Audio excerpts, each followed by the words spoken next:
Chahi asigi 21st February 2025 nimit asida chahi kumathoi kha ngariba asonina Delhi dagi Prayagraj ta train tongduna laglami numit kharani gi mamangda mahaki mama amadi mapaga punna mahagum yauba chakibani adubu mamana Prayagraj yoroba matungda mama asi mafam khangdana mangkibani mahagum asi yamlaba miyoi kaya ama mahagum gi thogol phangba laknaribani adugam fam asida hana mamangdagi miyoi kaya ama mangkiba yauribani 18 February da asoni ki mapana mahaki mama asi mafam khangdana mangkhre thiba phangre haiduna asoni da call tarokiba leirabani asuna asoni na Prayagraj da mahaki mama thiba lakhibani asoni na Prayagraj yarhum matamda mahaki mapana mama mangkhre hairamba adu thajaram khide hojik mama gi mafam da kari karamba thodok thokibano matau karamna mangkibano haiba wari sitaminaduna khangminasi Asok Palmiki amadi Meenakshi makoi anina chahi kun manga hena luhungduna puna leirakpani makoi gi machanupa ahum su leirabani makoina Delhi gi Trilokpuri kauba mafam amada leirami aduga Asokna Municipal Corporation Department da thawak tawrambani mahaki nupi asina housewife oina leibani Asoki imung asi yamka hena nungaiba imung amadi nate nomagi chana thaknaba wataba middle class family amani aduga amana makoigi imungda karigumba wahu amadagi saunaba amadi Meenakshiga khana chainaba tawrami yum ama palabadi kharasu khanaba aduga kharasu saunaba amuksu nungsi chanana hingminabani adubu makoigi imungdadi ayama matamda khana chainaba tawrami madugi maramdi magi nupi Meenakshina magi nupa Asokta thajadaba chingnaba ama leirami Madudi magi nupa Asokna atopa nupi amaga aronba mari leinei extra marital affairs thami haina khalami maram asina oiraga makoi anigi mfamda marai taunaba saunaba khanaba tawrami adubu haribasing adu Asokna thoine khanjindana atopa topic ama pusilaktuna magi nupibu themjinduna wari adubu loisilami matai manau oina matang kuina sangna laiminraglabani makoina hingbada adjust tawminaduna leiba taramki asomna Meenakshi nasu makoigi yumbanbagi mari adubu tattanaba adjust tawduna leirami adubu makoina ayama matamda khana chaina tawrabasu makoisu miyoiba amani matai manauni asumna khara saunarurbasu amuk asawa phajinaduna asawba farabaganda amuksu makoi imung manung harauna nungsi chanana laiminarami asumna nungaiba ama oina Asokna Meenakshi da Triveni Sangamda mahagumgi thauram adubu yawba chanaba hairami hairiba adu Meenakshina tabada yamna haraujaba ama oirami aduga India gi majority oina mahagumgi mela asibu saruk yaba chanarami hairiba mafam asida chakani haiba khak natana maduna maram oiraga makoi matai marauna koiba chatpagi tanja amasu phanglibani maram asina Meenakshi shu yamna haraujarami adubu hairiba khongjat asina Meenakshi gi mafamda kari oirakadagi haiba adudi Meenakshina khanglamdi Asumna 17 February 2025 ta Asok amadi Meenakshi makoi anina Delhi dagi Prayagraj phauba train tongduna chalami makoina mafam adu yaubaga turilda iriblami hakchang chektoklami aduga Asokna makoina mafam adu yaure haibagi video ama namlaga social media da upload tawrami adugi matungda makoina Triveni Sangam dagi thoraktuna makoina numit aduma pothanaba mafam thirami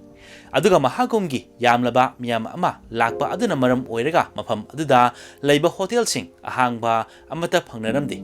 loina full oinaribani maram asina mafam aduda leiba miyoisina sel kharada oirabasu tanaba haiduna makoina leiriba yumsing adugi roomsing adubu renda sandoklami hairiba mafam asida leiriba yumsing asina magi roomsing adubu renda sandokpana maram oiraga hotel amada changiba documentsing makoida changlamdi document ID yaudrabasu yum aduda haibadi room aduda nomugi sel piraga leiba yarami asumna Asok amadi Meenakshina document karisu pidana Prayagraj ki chunsigi mafam aduaida ID pidrasu yaba room ama phanglami makoina numidang aduma tumamki mathangi numit nongalakpada Asokna yum adudagi thoraktuna chakhirami mafam aduda Meenakshi di thorakpa yauba natri makoina yum aduda leiriba asi thorakpagi matam yaruba phauba thoraktabadagi yum mapu aduna room manungda changduna yengubada room adugi bathroom da Meenakshi gi thawai yaudraba hakchang taduna leirama thengna khibani asumna khudakta police da pau pirami ꯄꯨꯂꯤꯁꯅ ꯂꯥꯛꯇꯨꯅ ꯊꯧꯗꯣꯛ ꯑꯗꯨꯕꯨ ꯀꯨꯞꯅ ꯌꯦꯡꯁꯤꯟꯕ ꯍꯧꯔꯝꯃꯤ꯫ ꯃꯇꯝ ꯑꯗꯨꯗ ꯃꯤꯅꯥꯛꯁꯤꯅ ꯁꯤꯔꯤꯕ ꯑꯁꯤ ꯃꯍꯥꯛꯀꯤ ꯈꯧꯔꯤꯗ ꯑꯊꯧꯕ ꯄꯣꯠꯁꯛ ꯑꯃꯅ ꯂꯦꯟꯈꯤꯕꯒꯤ ꯇꯥꯛꯐꯝ ꯂꯩꯔꯝꯃꯤ, ꯑꯗꯨꯒ ꯃꯐꯝ ꯑꯗꯨꯗ ꯍꯥꯏꯔꯤꯕ ꯑꯊꯧꯕ ꯄꯣꯠꯁꯛꯁꯤꯡ ꯑꯃꯠꯇ ꯂꯩꯔꯝꯕ ꯊꯦꯡꯅꯈꯤꯗꯦ꯫ ꯄꯨꯂꯤꯁꯅ ꯃꯈꯥ ꯇꯥꯅ ꯊꯤꯒꯠꯄꯗ ꯌꯨꯝ ꯑꯗꯨꯒꯤ ꯃꯄꯨꯗ ꯍꯪꯕ ꯃꯇꯝꯗ ꯃꯍꯥꯛꯁꯨ ꯀꯔꯤꯁꯨ ꯈꯪꯂꯝꯗꯦ, ꯑꯗꯨꯒ ꯃꯍꯥꯛꯀꯤ ꯌꯨꯝꯗ ꯂꯥꯛꯇꯨꯅ ꯂꯩꯔꯤꯕ ꯃꯤꯑꯣꯏ ꯑꯁꯤꯒꯤ ꯃꯃꯤꯡ, ꯂꯩꯐꯝ ꯍꯥꯏꯕꯗꯤ ꯃꯍꯥꯛꯅ ID ꯂꯧꯍꯧꯗꯕꯅ ꯃꯔꯝ ꯑꯣꯏꯔꯒ ꯀꯔꯤꯁꯨ ꯈꯪꯂꯝꯗꯦ꯫ ꯌꯨꯝ ꯃꯄꯨꯗ ꯃꯈꯣꯏꯒꯤ ꯔꯦꯀꯣꯔꯗ ꯑꯃꯠꯇ ꯂꯩꯔꯝꯗꯦ꯫ ꯍꯥꯏꯔꯤꯕ ꯑꯁꯤ ꯍꯣꯇꯦꯜꯃꯛꯇꯤ ꯅꯠꯇꯕꯅꯤꯅ ꯃꯗꯨ ꯃꯌꯥꯝ ꯑꯗꯨꯒꯤ ꯔꯦꯀꯣꯔꯗ ꯊꯝꯅꯕ ꯍꯣꯠꯅꯕꯗ ꯑꯋꯥꯕ ꯑꯃ ꯑꯣꯏꯔꯤꯕꯅꯤ꯫ ꯃꯈꯣꯏꯒꯤ ꯔꯦꯀꯣꯔꯗ ꯂꯧꯗꯕ ꯑꯁꯤꯅ ꯃꯔꯝ ꯑꯣꯏꯔꯒ ꯑꯁꯣꯛꯅ ꯍꯥꯏꯔꯤꯕ ꯌꯨꯝ ꯑꯁꯤꯗ ꯄꯨꯁꯤꯜꯂꯛꯈꯤꯕꯅꯤ, ꯑꯗꯨꯒ ꯑꯃꯨꯛꯀ ꯍꯦꯟꯅ ꯄꯨꯂꯤꯁꯅ ꯊꯤꯒꯠꯄꯗ ꯑꯋꯥꯕ ꯑꯃ ꯑꯣꯏꯔꯤꯕꯅꯤ꯫ ꯍꯥꯏꯔꯤꯕ ꯌꯨꯝ ꯑꯁꯤꯗ CCTV ꯀꯦꯃꯦꯔꯥꯁꯨ ꯊꯝꯂꯝꯗꯕ ꯑꯗꯨꯅ ꯍꯦꯟꯅ ꯃꯈꯣꯏꯅ ꯍꯥꯏꯔꯤꯕ ꯃꯤꯑꯣꯏ ꯑꯁꯤ ꯀꯅꯥꯅꯣ ꯍꯥꯏꯅ ꯈꯪꯗꯣꯛꯄꯗ ꯑꯋꯥꯕ ꯑꯃ ꯑꯣꯏꯈꯤ꯫ ꯃꯔꯝ ꯑꯁꯤꯅ ꯃꯈꯣꯏꯅ ꯀꯦꯁ ꯑꯁꯤ ꯁꯣꯜꯕ ꯇꯧꯕꯗ ꯑꯋꯥꯕ ꯑꯃ ꯑꯣꯏꯔꯤꯕꯅꯤ꯫ ꯃꯍꯥꯀꯨꯝꯒꯤ ꯀꯨꯝꯍꯩ ꯑꯃꯁꯨ ꯂꯩꯔꯤꯕꯅꯤ, ꯃꯗꯨꯅ ꯃꯔꯝ ꯑꯣꯏꯔꯒ ꯃꯐꯝ ꯑꯗꯨꯗ ꯃꯁꯤꯡ ꯌꯥꯝꯂꯕ ꯃꯤꯑꯣꯏ ꯀꯌꯥ ꯑꯃ ꯂꯩꯕꯅ ꯀꯅꯥꯅꯅꯣ ꯍꯥꯏꯕ ꯊꯤꯗꯣꯛꯄꯗ ꯈꯨꯗꯣꯡꯆꯥꯗꯕ ꯈꯔ ꯂꯩꯕꯗꯒꯤ ꯃꯍꯥꯀꯨꯝꯒꯤ ꯀꯨꯝꯍꯩ ꯑꯁꯤ ꯂꯣꯏꯕ ꯉꯥꯏꯔꯝꯃꯤ꯫ ꯃꯔꯝ ꯑꯁꯤꯅ ꯀꯦꯁ ꯑꯗꯨꯕꯨ ꯍꯣꯜꯗ ꯊꯝꯂꯝꯃꯤ꯫ ꯑꯗꯨꯕꯨ ꯄꯨꯂꯤꯁꯅ ꯁꯤꯔꯤꯕ ꯃꯤꯑꯣꯏ ꯑꯁꯤ ꯀꯅꯥꯅꯣ ꯍꯥꯏꯅ ꯈꯪꯗꯣꯛꯅꯕꯒꯤꯗꯃꯛ ꯃꯤꯅꯥꯛꯁꯤꯒꯤ ꯐꯣꯇꯣ ꯑꯁꯤ ꯅ꯭ꯌꯨꯁꯄꯦꯄꯔ ꯑꯃꯗꯤ ꯁꯣꯁꯤꯌꯦꯜ ꯃꯤꯗꯤꯌꯥꯗ ꯄꯣꯁꯠ ꯇꯧꯔꯝꯃꯤ꯫ ꯍꯥꯏꯔꯤꯕ ꯃꯤꯑꯣꯏ ꯑꯁꯤ ꯀꯅꯥꯅꯣ ꯍꯥꯏꯅ ꯈꯪꯗꯣꯛꯅꯕ ꯑꯁꯣꯛꯅ ꯌꯨꯝ ꯑꯗꯨꯗꯒꯤ ꯊꯣꯛꯄ ꯃꯇꯝꯗ ꯃꯆꯥꯅꯨꯄꯥꯗ ꯀꯣꯜ ꯇꯧꯗꯨꯅ ꯃꯃꯥ ꯑꯁꯤ ꯃꯐꯝ ꯈꯪꯗꯅ ꯃꯥꯡꯈ꯭ꯔꯦ ꯍꯥꯏꯅ ꯍꯥꯏꯔꯝꯈꯤꯕꯅꯤ꯫ ꯃꯆꯥꯅꯨꯄꯥꯗꯤ ꯃꯍꯥꯛꯀꯤ ꯃꯃꯥ ꯑꯁꯤ ꯁꯨꯞꯅꯗꯒꯤ ꯃꯁꯤꯡ ꯌꯥꯝꯂꯕ ꯃꯤꯌꯥꯝ ꯃꯔꯛꯇ ꯃꯥꯡꯈꯤꯕ ꯑꯣꯏꯔꯝꯒꯅꯤ ꯍꯥꯏꯅ ꯈꯟꯈꯤꯕꯅꯤ꯫ ꯑꯁꯨꯝꯅ ꯃꯆꯥꯅꯨꯄꯥꯅ ꯄꯥꯎ ꯑꯗꯨ ꯇꯥꯕꯗ ꯑꯉꯛꯄ ꯑꯃ ꯑꯣꯏꯔꯝꯃꯤ꯫ ꯉꯔꯥꯡꯗ ꯃꯄꯥꯒ ꯄꯨꯟꯅ ꯁꯣꯁꯤꯌꯦꯜ ꯃꯤꯗꯤꯌꯥꯗ ꯚꯤꯗꯤꯑꯣ ꯑꯃ ꯊꯥꯒꯠꯈꯤꯕ ꯑꯗꯨꯒ ꯅꯣꯡꯉꯥꯜꯂꯒ ꯃꯍꯥꯛꯀꯤ ꯃꯃꯥ ꯑꯁꯤ ꯃꯐꯝ ꯈꯪꯗꯅ ꯃꯥꯡꯈ꯭ꯔꯦ ꯍꯥꯏꯕ ꯑꯁꯤꯗ ꯃꯆꯥꯅꯨꯄꯥ ꯑꯁ꯭ꯋꯥꯅꯤꯅ 21 ꯐꯦꯕ꯭ꯔꯨꯋꯥꯔꯤ 2025ꯗ ꯃꯍꯥꯛꯀꯤ ꯃꯅꯥꯎꯅꯨꯄꯥ ꯑꯃꯗꯤ ꯃꯥꯃꯒ ꯂꯣꯏꯅꯅ ꯄ꯭ꯔꯌꯥꯒꯔꯥꯖꯇ ꯂꯥꯛꯂꯝꯃꯤ꯫ ꯑꯁꯨꯝꯅ ꯃꯈꯣꯏꯅ ꯃꯃꯥꯕꯨ ꯊꯤꯕ ꯍꯧꯔꯝꯃꯤ, ꯑꯗꯨꯒ ꯑꯃꯅ ꯃꯍꯥꯀꯨꯝꯒꯤ ꯊꯧꯔꯝ ꯑꯁꯤꯕꯨ ꯌꯥꯎꯅꯕ ꯂꯥꯛꯂꯤꯕ ꯃꯤꯑꯣꯏꯁꯤꯡ ꯑꯁꯤ ꯑꯗꯨꯛꯀꯤ ꯃꯇꯤꯛ ꯌꯥꯝꯂꯤꯕꯅꯤ꯫ ꯃꯔꯝ ꯑꯁꯤꯅ ꯃꯐꯝ ꯑꯁꯤꯗꯒꯤ ꯃꯤꯑꯣꯏ ꯑꯃ ꯅꯠꯇ꯭ꯔꯒ ꯑꯃ ꯃꯥꯡꯕ ꯍꯥꯏꯕꯁꯤꯁꯨ ꯌꯥꯎꯔꯤꯕꯅꯤ꯫ ꯃꯔꯝ ꯑꯁꯤꯅ ꯃꯐꯝ ꯑꯗꯨꯗ ꯂꯣꯁ ꯑꯦꯟड ꯐꯥꯎꯟꯒꯤ ꯀꯥꯎꯟꯇꯔ ꯑꯃꯁꯨ ꯂꯩꯔꯝꯃꯤ, ꯃꯗꯨꯗ ꯀꯅꯥꯒꯨꯝꯕ ꯃꯤꯑꯣꯏ ꯅꯠꯇ꯭ꯔꯒ ꯄꯣꯠꯁꯛ ꯑꯃ ꯍꯦꯛꯇ ꯃꯥꯡꯂꯕꯁꯨ ꯀꯥꯎꯟꯇꯔ ꯑꯗꯨꯗ ꯀꯝꯄ꯭ꯂꯦꯟ ꯇꯧꯗꯨꯅ ꯀꯥꯎꯟꯇꯔ ꯑꯗꯨꯗꯒꯤ ꯄꯥꯎ ꯂꯧꯅꯔꯤꯕꯅꯤ꯫ ꯃꯥꯡꯈꯤꯕ ꯃꯤꯑꯣꯏꯅ ꯀꯥꯎꯟꯇꯔ ꯑꯗꯨꯗ ꯃꯍꯥꯛꯅ ꯂꯥꯛꯃꯤꯟꯅꯕ ꯃꯤꯑꯣꯏꯅ ꯀꯝꯄ꯭ꯂꯦꯟ ꯇꯧꯕ, ꯑꯗꯨꯒ ꯃꯤꯑꯣꯏ ꯑꯃ ꯅꯠꯇ꯭ꯔꯒꯅ ꯄꯣꯠꯁꯛ ꯑꯃ ꯍꯦꯛꯇ ꯐꯪꯂꯒꯅ ꯃꯐꯝ ꯑꯗꯨꯗꯒꯤ ꯂꯧꯒꯗꯧꯔꯤꯕꯅꯤ꯫ ꯑꯁꯨꯝꯅ ꯑꯁ꯭ꯋꯥꯅꯤ ꯃꯈꯣꯏ ꯑꯍꯨꯝꯅꯁꯨ ꯀꯥꯎꯟꯇꯔ ꯑꯗꯨꯗ ꯆꯠꯇꯨꯅ ꯌꯦꯡꯂꯝꯃꯤ, ꯑꯗꯨꯕꯨ ꯃꯐꯝ ꯑꯗꯨꯗꯁꯨ ꯃꯃꯥ ꯃꯤꯅꯥꯛꯁꯤꯒꯤ ꯃꯇꯥꯡꯗ ꯀꯔꯤꯁꯨ ꯐꯪꯗꯕꯗꯒꯤ ꯃꯈꯣꯏꯅ ꯄꯨꯂꯤꯁꯇ ꯄꯥꯎ ꯄꯤꯅꯕ ꯈꯟꯅꯔꯝꯃꯤ꯫ ꯅꯨꯃꯤꯠ ꯑꯗꯨꯃꯛꯇꯗ ꯃꯈꯣꯏꯅ ꯄꯨꯂꯤꯁ ꯁ꯭ꯇꯦꯁꯟꯗ ꯆꯠꯇꯨꯅ ꯃꯃꯥ ꯃꯥꯡꯈꯤꯕꯒꯤ ꯃꯤꯁꯤꯡ ꯔꯤꯄꯣꯔꯠ ꯑꯃ ꯏꯈꯠꯂꯝꯃꯤ, ꯑꯗꯨꯒ ꯃꯃꯥꯒꯤ ꯐꯣꯇꯣ ꯑꯃꯁꯨ ꯄꯤꯔꯝꯃꯤ꯫ ꯄꯨꯂꯤꯁꯅ ꯐꯣꯇꯣ ꯑꯗꯨ ꯎꯕꯗ ꯅꯨꯃꯤꯠ ꯈꯔꯅꯤꯒꯤ ꯃꯃꯥꯡꯗ ꯍꯣꯇꯦꯜ ꯑꯃꯗꯒꯤ ꯍꯥꯏꯕꯗꯤ ꯌꯨꯝ ꯑꯃꯗꯒꯤ ꯁꯤꯅ ꯐꯪꯈꯤꯕ ꯑꯗꯨ ꯅꯤꯡꯁꯤꯡꯂꯝꯃꯤ꯫ ꯃꯇꯝ ꯑꯗꯨꯗ ꯄꯨꯂꯤꯁꯅ ꯈꯪꯂꯝꯃꯤ ꯁꯤꯔꯤꯕ ꯃꯤꯑꯣꯏ ꯑꯁꯤ ꯑꯁ꯭ꯋꯥꯅꯤꯒꯤ ꯃꯃꯥꯅꯤ ꯍꯥꯏꯕ꯫ ꯑꯁꯨꯝꯅ ꯄꯨꯂꯤꯁꯅ ꯊꯤꯕ ꯈꯪꯗꯅ ꯂꯩꯔꯝꯕ ꯀꯦꯁ ꯑꯁꯤ ꯍꯧꯖꯤꯛꯇꯤ ꯀꯦꯁ ꯑꯗꯨꯗ ꯈꯔ ꯃꯈꯩꯗꯤ ꯈꯪꯂꯒꯅꯤ ꯈꯜꯂꯝꯃꯤ꯫ ꯍꯧꯖꯤꯛꯃꯛꯀꯤ ꯑꯣꯏꯅ ꯃꯤꯅꯥꯛꯁꯤ ꯑꯁꯤ ꯃꯤꯑꯣꯏ ꯀꯅꯥꯅ ꯀꯔꯤ ꯃꯔꯝꯒꯤ ꯍꯥꯠꯂꯤꯕꯅꯣ ꯍꯥꯏꯕ ꯈꯪꯗ꯭ꯔꯤꯕꯅꯤ, ꯑꯗꯨꯒ ꯁꯤꯔꯤꯕ ꯃꯤꯑꯣꯏ ꯑꯁꯤꯁꯨ ꯀꯅꯥꯅꯣ ꯈꯪꯗꯅ ꯂꯥꯛꯈꯤꯕꯅꯤ꯫ ꯑꯗꯨꯕꯨ ꯍꯧꯖꯤꯛꯇꯤ ꯁꯤꯔꯤꯕ ꯑꯁꯤ ꯃꯤꯅꯥꯛꯁꯤ ꯑꯗꯨꯒ ꯃꯈꯣꯏꯒꯤ ꯏꯃꯨꯡꯒ ꯊꯦꯡꯅꯕꯗꯒꯤ ꯈꯔ ꯃꯈꯩ ꯀꯦꯁ ꯑꯁꯤꯕꯨ ꯁꯣꯜꯕ ꯇꯧꯅꯕ ꯍꯣꯠꯅꯕꯗ ꯑꯔꯥꯏꯕ ꯑꯃ ꯑꯣꯏꯔꯝꯃꯤ꯫ ꯑꯁꯨꯝꯅ ꯄꯨꯂꯤꯁꯅ ꯃꯆꯥꯁꯤꯡꯗ ꯃꯃꯥꯅ ꯃꯍꯥꯀꯨꯝꯗ ꯂꯥꯛꯈꯤꯕ ꯑꯁꯤ ꯀꯅꯥꯒ ꯂꯥꯛꯈꯤꯕꯅꯣ ꯍꯪꯕ ꯃꯇꯝꯗ ꯃꯍꯥꯛꯀꯤ ꯃꯄꯥ ꯑꯁꯣꯛꯀ ꯆꯠꯈꯤꯕꯅꯤ ꯍꯥꯏꯔꯝꯃꯤ꯫ ꯍꯧꯖꯤꯛ ꯄꯨꯂꯤꯁꯀꯤ ꯃꯐꯝꯗ ꯑꯁꯣꯛ ꯑꯁꯤ ꯄ꯭ꯔꯥꯏꯝ ꯁꯁꯄꯦꯛ ꯑꯣꯏꯔꯤꯕꯅꯤ꯫ ꯊꯧꯗꯣꯛ ꯑꯁꯤ ꯊꯣꯛꯈ꯭ꯔꯕ ꯃꯇꯨꯡꯗ ꯑꯁꯣꯛ ꯑꯁꯤꯁꯨ ꯃꯥꯡꯈꯤꯔꯝꯃꯤ꯫ ꯀꯔꯤꯒꯨꯝꯕ ꯑꯁꯦꯡꯕꯃꯛꯀꯤ ꯑꯁꯣꯛꯅ ꯆꯠꯃꯤꯟꯅꯕ ꯃꯇꯝꯗ ꯃꯥꯒꯤ ꯅꯨꯄꯤꯅ ꯃꯥꯡꯍꯧꯕ ꯇꯥꯔꯒꯗꯤ ꯃꯍꯥꯛꯅ ꯄꯨꯂꯤꯁꯇ ꯀꯝꯄ꯭ꯂꯦꯟ ꯇꯧꯔꯛꯄ ꯑꯗꯨꯗ ꯅꯠꯇꯅ ꯌꯨꯝꯗ ꯍꯜꯂꯛꯀꯗꯧꯔꯤꯕꯅꯤ, ꯃꯥꯒꯤ ꯅꯨꯄꯤ ꯃꯥꯡꯈꯤꯕꯒꯤ ꯃꯇꯥꯡꯗ ꯍꯥꯏꯔꯝꯒꯗꯕꯅꯤ꯫ ꯑꯗꯨꯕꯨ ꯃꯤꯅꯥꯛꯁꯤꯅ ꯃꯥꯡꯈꯤꯕ ꯅꯨꯃꯤꯠꯇꯒꯤ ꯄꯨꯂꯤꯁꯇ ꯀꯝꯄ꯭ꯂꯦꯟ ꯇꯧꯈꯤꯗꯕ ꯑꯗꯨꯒ ꯌꯨꯝꯗ ꯍꯜꯂꯛꯈꯤꯗꯕ ꯑꯁꯤꯅ ꯃꯤꯍꯥꯠꯄ ꯑꯁꯤ ꯑꯁꯣꯛꯅ ꯑꯣꯏꯔꯝꯒꯅꯤ ꯍꯥꯏꯅ ꯆꯤꯡꯅꯔꯝꯃꯤ꯫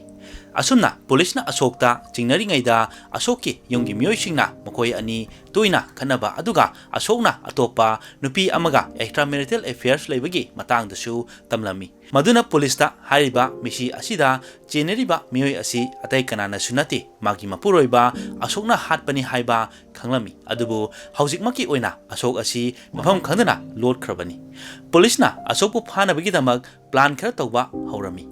ngasai mamangda asokna machanupa asonida mama mangkibagi paw asi phone call toroktuna hairakibani aduga asoki mfamda mana hairakibasing adu yunggi miyoisingna thajaramgani haina khalamki asumna asoki laifam asi khangdoknaba police asonida call tawduna mapabu mafam amada unanaba hairami asumna asonina mapada call tawduna mafam amada unanaba korami asokna machanupaga unanaba lakpa matamda police asokpu phakirami adugi matung police wahang pahong taw matamdasu asokna lotnaba fanakana honarami mahaki statement da manadaba amukna ama haiba aduga amukna ama haiba tawrami mahakna magi nupi minaksiga punna leiramde hairamki asokim famdasu makoina leiruriba hotel yum aduda CCTV laitaba aduga makoina makoigi ID piramdaba aduna maram oiraga lotpa yaragani khalamba oirambasu yai adubu makoina leiriba yum aduda CCTV camera laitrabasu lambida thamba CCTV camera amada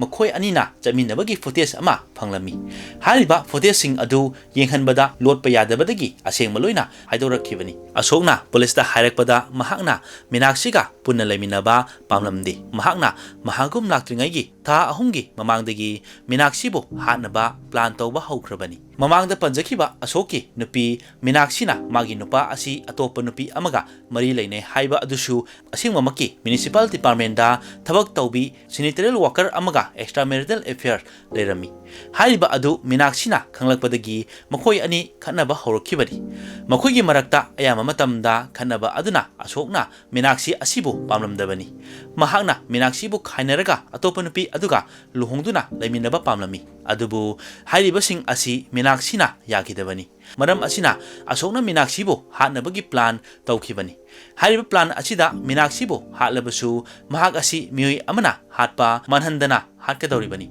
adugi matungda asokna nupi ama thiraga leirabasu mahakpu miyoi ataina afaba miyoi ama oina unaba minaksina manung matam chadana laikhidabadagi machasingi khallaga nupi atopa asi thibani haina afaba wakhal khannabagi tamag plan adu tawrokhibani aduga mahakum asi mahaki plan gi matung ina chap chaba ama oirami mahagum asida yamlaba miyoi kaya ama laknaribani hadaki mahagum aduda miyoi crore humputaruk romna laki makhoi mayam adugi marakta magi nupi minaksi asi mafam khangdana mangkhre hairabadi mangonda mana hatpani haibada jingnaba oreroi khalamkhibani